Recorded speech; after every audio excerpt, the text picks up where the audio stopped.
pan. Quiero por favor que me acompañen en la carta a los Filipenses. Filipenses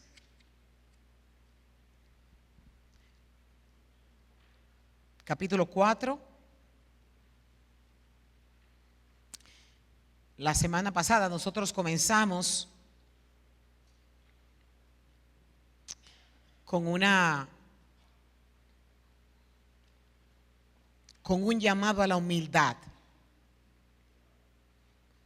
Y hoy les dije que le iba a traer la segunda parte. Por lo tanto, el mensaje de hoy se titula La humillación de Jesucristo.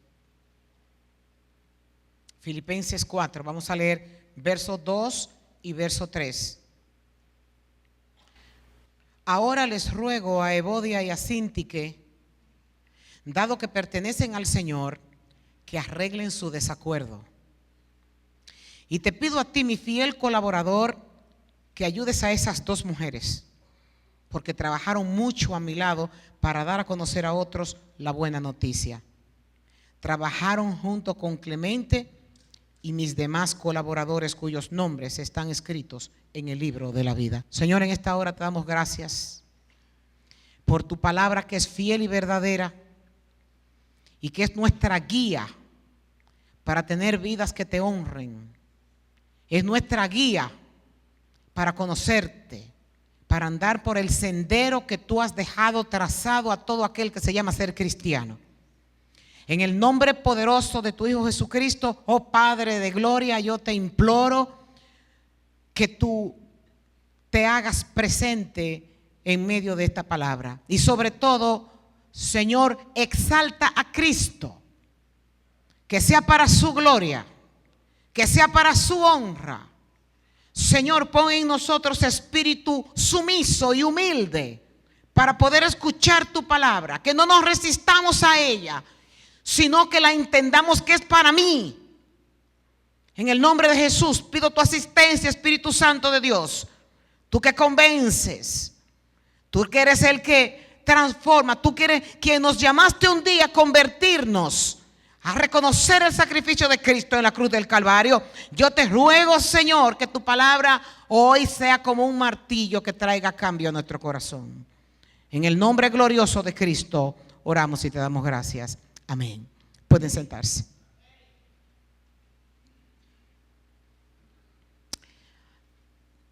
Vamos a buscarle, Eric, a Vivian, a Robin, su aparato de traducción.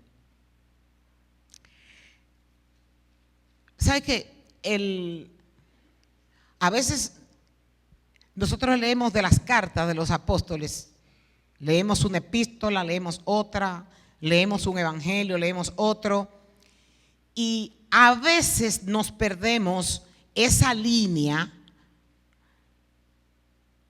que Dios nos ha dejado para que veamos ciertos acontecimientos que pasan en las Escrituras. Por ejemplo, en el capítulo 2 del libro de los Hechos, nosotros nos encontramos a Lucas, que fue el autor de este libro, hacer un bello retrato de la vida íntima que la iglesia primitiva en Jerusalén vivió.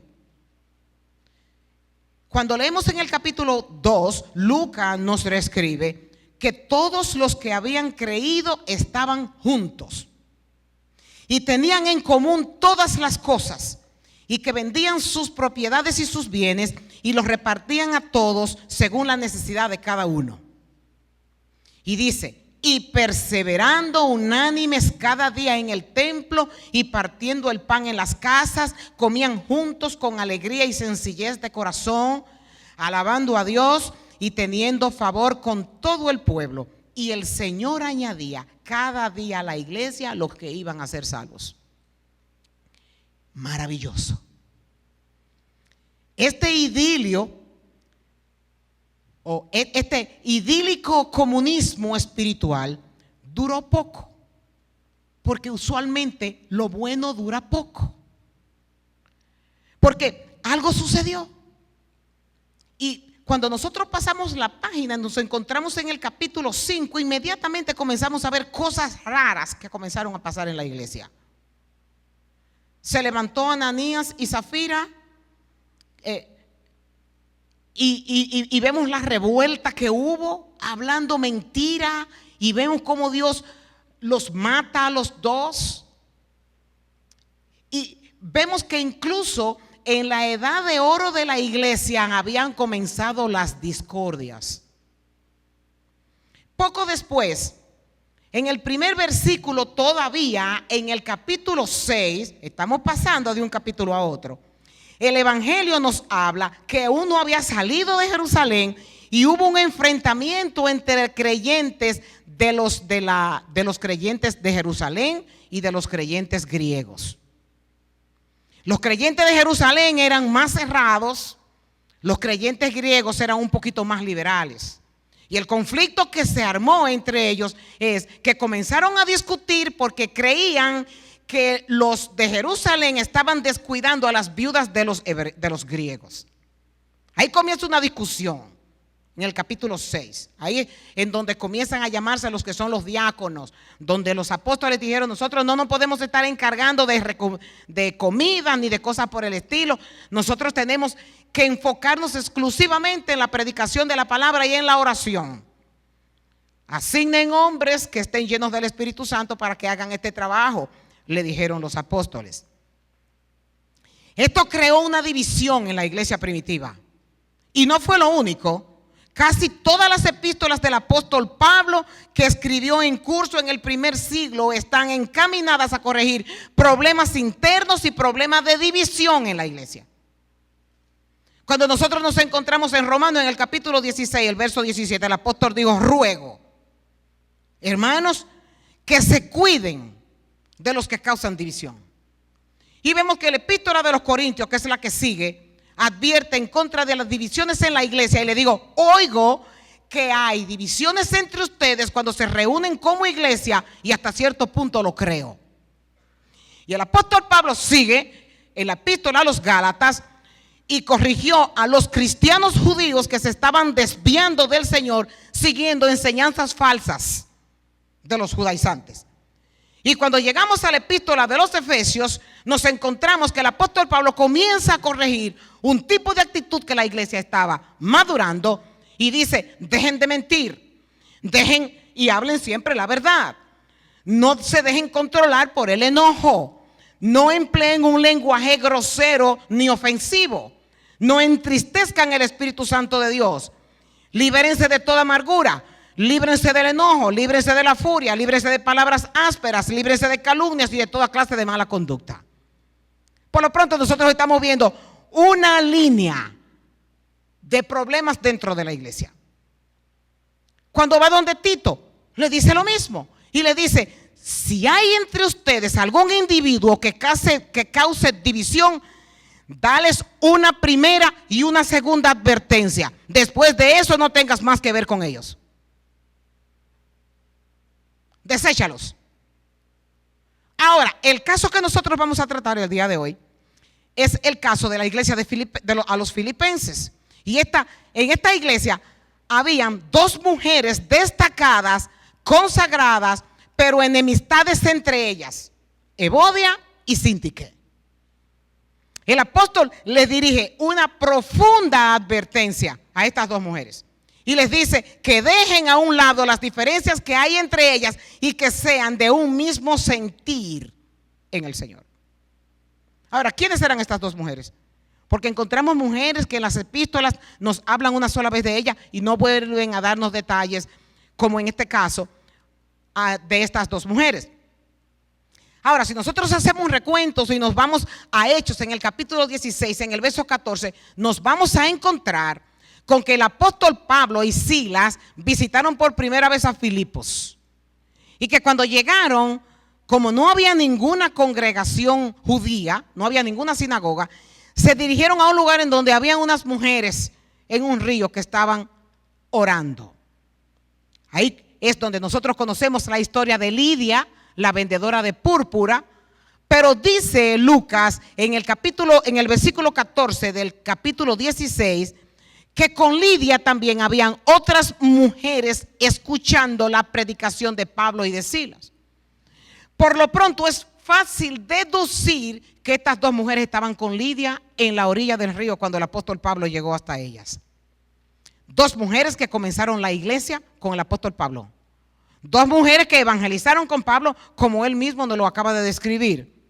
Y él dice, dado que pertenecen al Señor, que arreglen su desacuerdo, que sean de un mismo sentir. Y cuando leemos, vemos varios versículos aislados en donde el apóstol Pablo llama a la unidad. Y utiliza como prototipo a Cristo en el capítulo 2. Y dice, utilizando el capítulo 2, el verso 2 y 3. ¿Hay algún estímulo en pertenecer a Cristo? ¿Existe algún consuelo en su amor? ¿Tenemos en conjunto alguna comunión con él? Oiga, el apóstol Pablo está haciendo una radiografía al creyente y le está diciendo, tú te alineas a todo esto. Estas son las características que hay en ti. ¿Hay algún estímulo que pertenece a Cristo? ¿Existe algún consuelo en su amor? ¿Tenemos en conjunto alguna comunión con el Espíritu? ¿Tienen ustedes un corazón tierno y compasivo? 4 preguntas le hizo. Y él sigue hablando. Pero esas son preguntas retóricas para que uno mismo se conteste y se vea en ese espejo si estoy o no estoy. El apóstol sigue diciendo, entonces, si es así, háganme verdaderamente feliz poniéndose de acuerdo de todo corazón entre ustedes, amándose los unos a los otros y trabajando juntos con un mismo pensamiento y un mismo propósito. Esto es cuando nosotros comenzamos a caminar en los evangelios, principalmente en ese capítulo 17 de Juan, cuando el Señor Jesucristo de una y otra forma dice, Padre, mire, si usted quiere conocer el corazón de Cristo, lea el evangelio de Juan capítulo 17.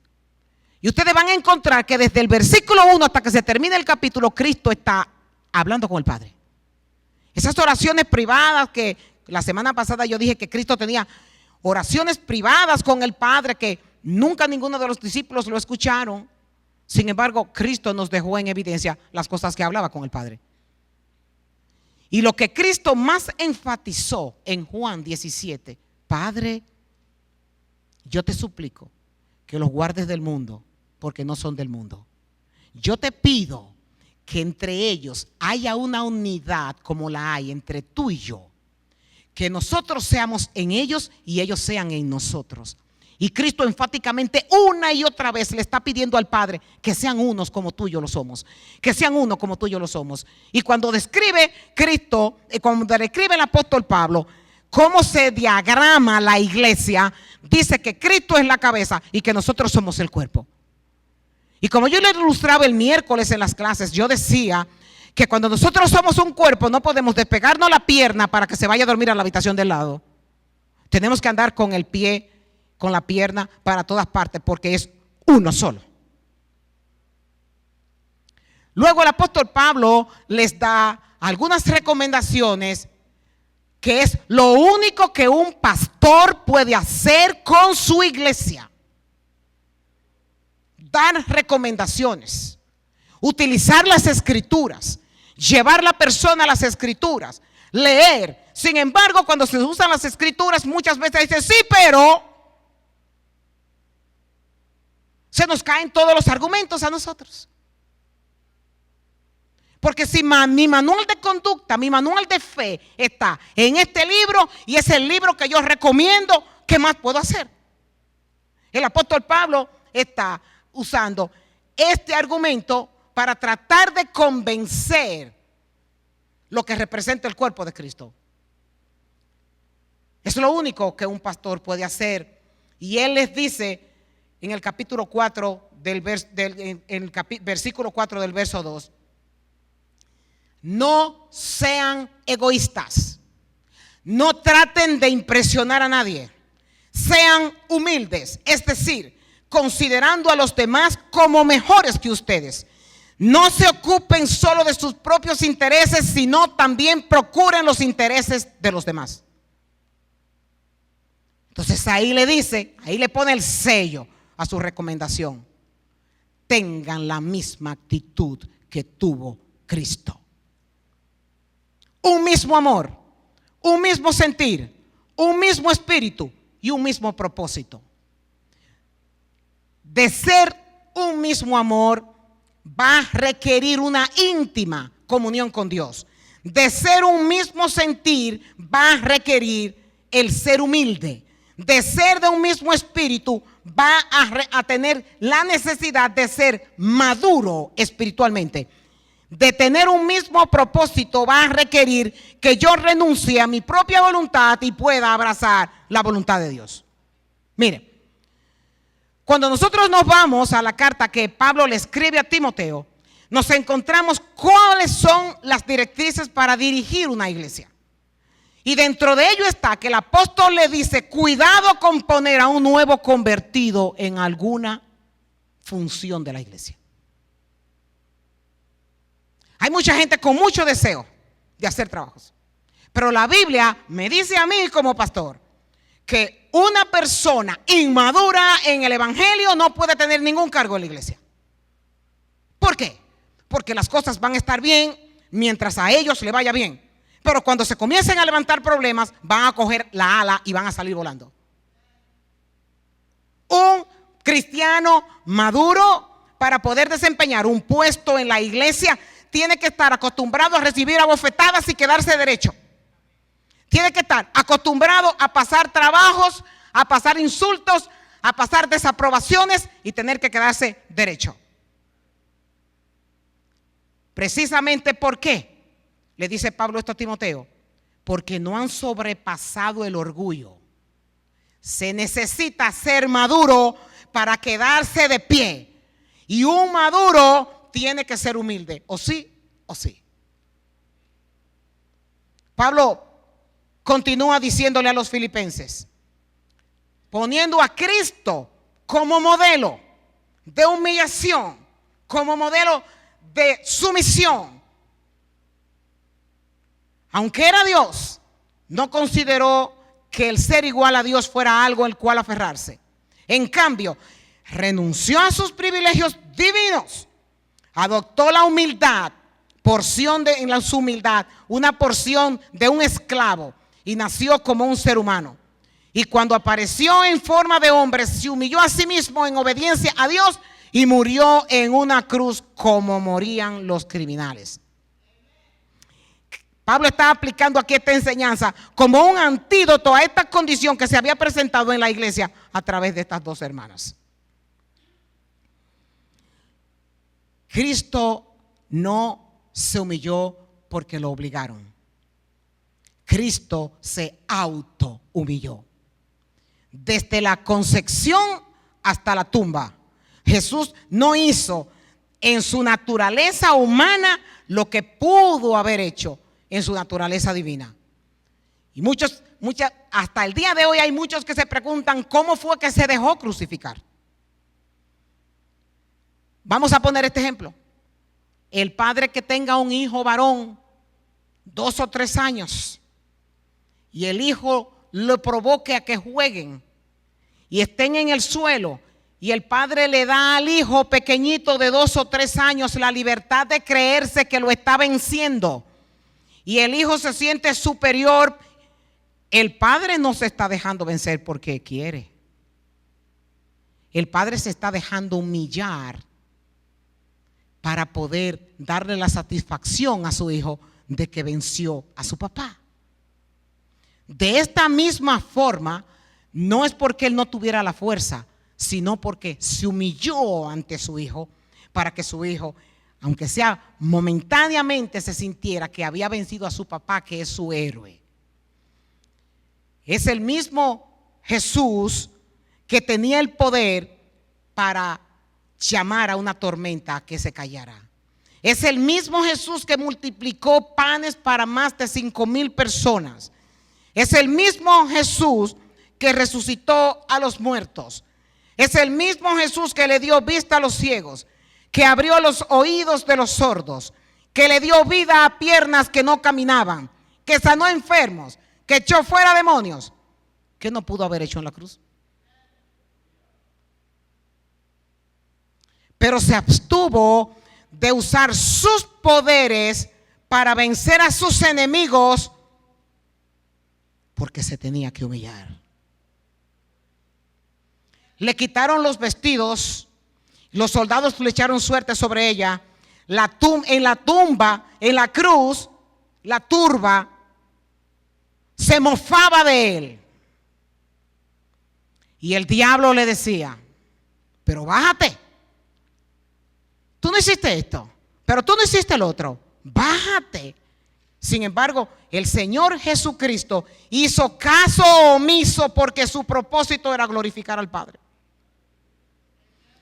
Jesús no tenía que ser crucificado, pues tenía poder para detenerlo en cualquier momento, pero se abstuvo de usar sus propiedades comunicadas para llevar a cabo la voluntad del Padre y pagar el pecado de todos nosotros. Es por eso que es inaceptable para Dios que su único hijo haya pasado la vergüenza, haya pasado la humillación. Algunos de nosotros se atreva a levantarse y sentirse más erguido que lo que él pudo haberlo hecho. El peor de los sufrimientos de Jesús no fue la agonía de la crucifixión. Su gran agonía y sufrimiento fue los tormentos del infierno. Lo que te correspondía a ti, lo que me correspondía a mí. Dios puso sobre su hijo el pecado de todos nosotros. Estoy leyendo un libro y en ese libro explica, el libro se llama Cuando dos pecadores dicen acepto.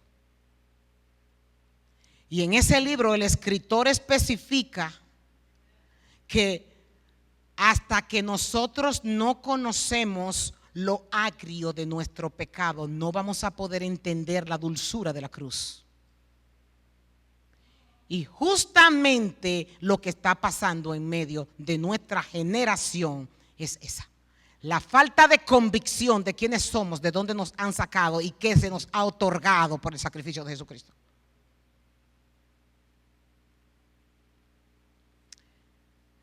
Algún día yo partiré.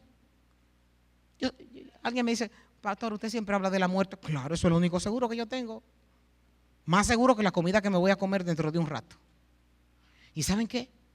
Si hay algo que yo quiero dejar plasmado en el corazón de todo creyente es: si no conoces lo que Cristo hizo en la cruz del Calvario, estás haciendo nada. Estás perdiendo el tiempo. Que tu oración constantemente sea: Señor, muéstrame a Cristo, enséñame a Cristo, porque todo lo podemos hacer en su nombre sin Él. Y hay que tener mucha cuenta. Hasta cuando nos convertimos en apologistas de su fe, lo podemos hacer sin Él. Muéstrame a Cristo. El que conoce a Cristo es humilde. El que conoce a Cristo y sabe que es orgulloso, pelea para que Dios lo desinfle. No se alimenta del orgullo porque quiere parecerse a su maestro. Faraón, Nabucodonosor y Jonás fueron humillados. Sin embargo, fueron humillados por Dios. Sin embargo, Cristo no fue humillado por Dios. Cristo se humilló voluntariamente. Voluntariamente. Se hizo maldición por nosotros para que Dios pudiera declararnos no culpable. ¿Te das cuenta de lo que es ser un siervo? La grandeza de un hombre no consiste en cuántas personas tiene a su disposición, sino a cuántas personas sirve. Le sirvió a los 12 discípulos, le sirvió a prostitutas, le sirvió a publicanos, le sirvió a leprosos, le sirvió a mujeres, le sirvió a niños, le sirvió a los que lo negaron, le sirvió al que lo traicionó. Porque un siervo cuando sirve no tiene favoritos. La semana pasada nosotros estuvimos hablando de cuando él le lavó los pies a los discípulos y sabía que Judas lo iba a traicionar. Le lavó los pies sabiendo que lo iba a traicionar. Aprended de mí, que soy manso y humilde de corazón, dice el Señor. Retornando al capítulo 4, al verso 3, el apóstol le sigue diciendo a la iglesia: te pido, mi fiel colaborador, que ayudes a estas dos mujeres, porque trabajaron mucho a mi lado para dar a conocer a otros la buena noticia. La carta no aclara cuál era el motivo de desaveniencia entre estas dos hermanas, pero está claro que era que había enemistad entre ellas. Las dos crecieron espiritualmente hasta destacarse en el seno de la congregación y convertirse en misioneras junto al apóstol Pablo. Oiga, qué privilegio. Pablo reconoce sus trabajos diciendo: combatieron juntas conmigo en el evangelio. Eso es para que nosotros entendamos que ninguno estamos afectos a no caer en este tipo de cosas, en diferencias, en divisiones, en contiendas. Pablo le exhorta a los efesios y les dice en el capítulo 4 del verso 1 al 6, vamos a masticar esto. Vamos a masticar lo que el apóstol Pablo le está diciendo a los efesios. Por lo tanto, yo, prisionero por servir al Señor, les suplico que lleven una vida digna del llamado que han recibido de Dios, porque en verdad han sido llamados. Sean siempre humildes y amables, sean pacientes unos con los otros, tolérense las faltas por amor, hagan todo lo posible por mantenerse unidos en el espíritu y enlazados mediante la paz, pues hay un solo cuerpo y hay un solo espíritu, tal como ustedes fueron llamados a una misma esperanza gloriosa para el futuro. Hay un solo Señor, hay una sola fe, hay un solo bautismo, hay un solo Dios y Padre de todos, que está sobre todos y todos viven por medio de todos. ¿Hay problemas cuando tenemos problemas con otro? Tenemos que cuestionarnos qué está pasando cuando estamos teniendo problemas con otros. Eso no es verdad, que el Espíritu de Dios está en medio de divisiones. No lo está. El Espíritu de Dios es unidad. El Espíritu de Dios es convencimiento de pecado. El Espíritu de Dios acerca. El Espíritu de Dios humilla. El Espíritu de Dios nos muestra a Cristo. No es verdad que en las divisiones está Cristo. No es verdad. No lo es. Eso es veneno, amargura para la iglesia. El mundo se está perdiendo afuera. Y estamos perdiendo el tiempo en discusiones ilusorias dentro de la iglesia. Cristo no ha venido porque hay un montón afuera que hay que evangelizarlo y predicarle y decirle que sin Él no hay salvación, mientras que la iglesia está entretenida con los juegos del diablo. Tenemos que levantar bandera, la bandera de Jesucristo, no la mía. Aquí ninguno de nosotros tenemos valor, el único que vale es Cristo. La bandera del evangelio es la que prevalece en medio de la iglesia. ¿A qué hemos sido llamados? Hemos sido llamados a predicar el evangelio de salvación y extenderle a aquel la esperanza que hay de vida a muerte, de muerte a vida. El diablo feliz haciendo fiesta con las iglesias divididas, con las iglesias peleadas. No hay oraciones que lleguen delante del trono, no la va a haber.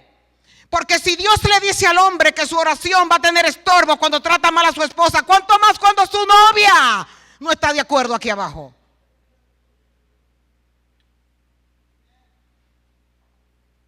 Y que conste que yo estoy hablando sin nombres. El apóstol Pablo aquí está escribiendo esta carta para que se leyera en público y que todos los hermanos en la iglesia entendieran qué era lo que estaba pasando. El comportamiento de las dos mujeres quedaba expuesto al juicio de los demás en la iglesia. La Biblia dice claramente, cuando Pablo dice, lean esta carta a toda la iglesia. Pablo aquí está mencionando nombres, y esos dos nombres están puestos en el púlpito donde se estaba predicando el evangelio.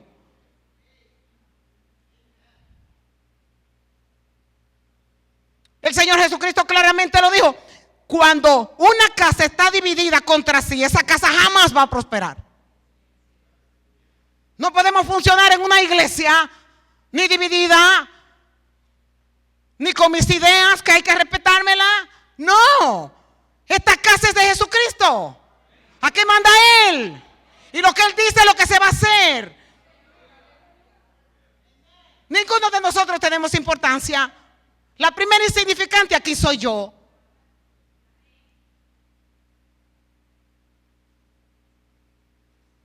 La reconciliación no es fácil,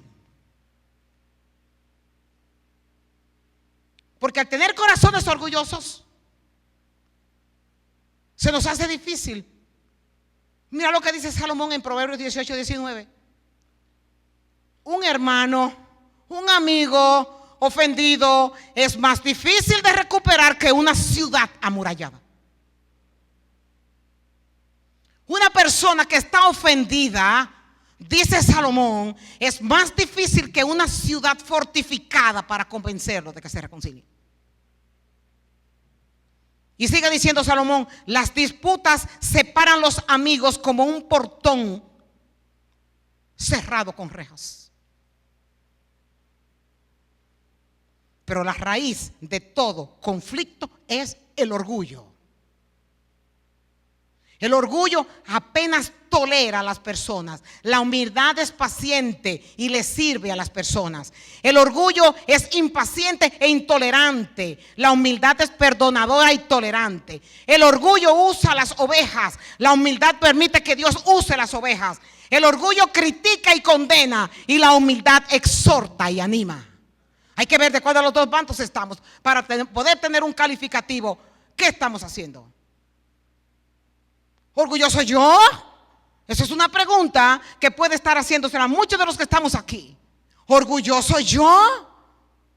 No, eso no es para mí, eso es para otra persona. Solo la respuesta da evidencia. Cristo dice, pero entre ustedes es diferente. Entre ustedes no debería ser así. Juan 17 que cité dice, te pido que todos sean uno, así como tú y yo somos uno. Es decir, como tú estás en mí, Padre, y yo en ti, y que ellos estén en nosotros para que el mundo crea que tú me enviaste. Les he dado la gloria que tú me diste para que sean uno, como nosotros somos uno. Significa que la gloria que Él nos dio, o sí, nos tiene que permanecer, nos permite estar unidos. Si yo estoy en ellos y tú estás en mí, que gocen de una unidad tan perfecta que el mundo sepa que tú me enviaste y que los amas tanto como me amas a mí.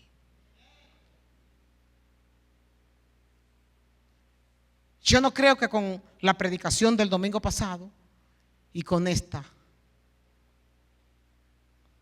los problemas se resuelvan. Porque si el apóstol Pablo escribió 13 cartas y en las 13 cartas, casi en todas ellas habla de problemas como estos. Pero mi esperanza es que desde este púlpito se predicó lo que Cristo ve en su iglesia. Que Dios nos ayude.